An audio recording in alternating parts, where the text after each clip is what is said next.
Kisah Malin Kundang.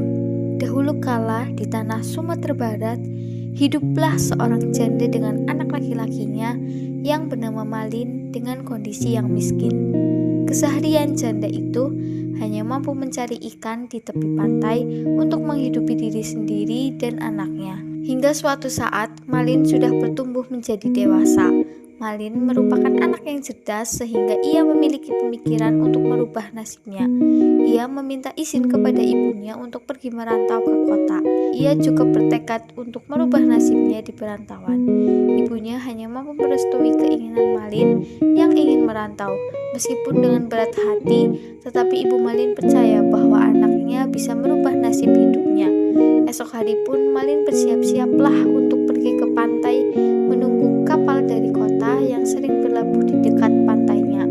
Ibu, Malin izin berpamitan untuk merantau di kota, ucap Malin kepada ibunya. Kemudian ia pergi menaiki kapal tersebut dan berjanji pada ibunya untuk segera kembali sambil membawa uang yang banyak. Hal itu disaksikan oleh ibu Malin dan para warga yang ikut bangga dengan tekad Malin untuk mengadu nasibnya.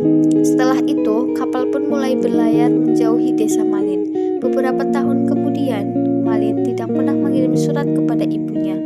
Ibunya sangat khawatir dan jatuh sakit karena memikirkan Malin.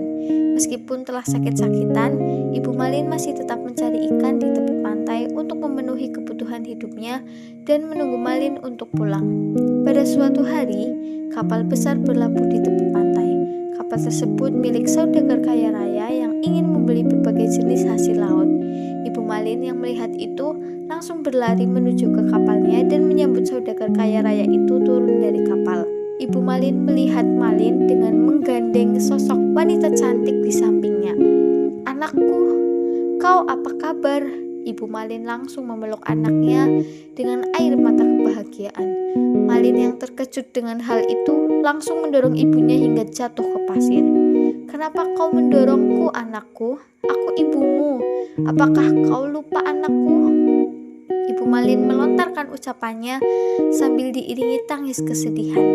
"Bukankah ibumu telah tiada, suamiku?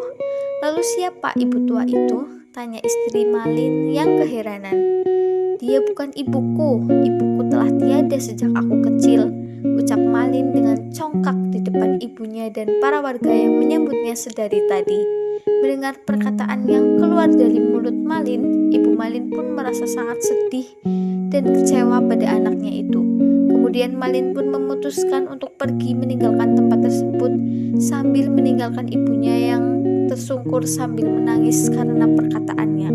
Para warga yang juga menyaksikan ulah Malin pada ibunya pun ikut sedih dan kecewa dengan Malin.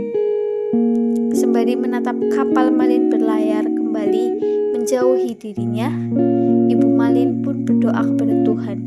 "Ya Tuhan, aku sangat sakit hati mendengar perkataan anakku. Tolong turunkan hukuman yang setimpal dengan perbuatannya," ucap ibu Malin sambil memohon pada Tuhan. Beberapa saat kemudian terjadilah hujan badai yang menerjang pantai tersebut. Ombak besar mengamuk di lautan menabrak kapal Malin. Dari kejauhan Malin sadar akan kesalahannya dan berteriak memohon ampun pada ibunya, tetapi waktu telah terlambat.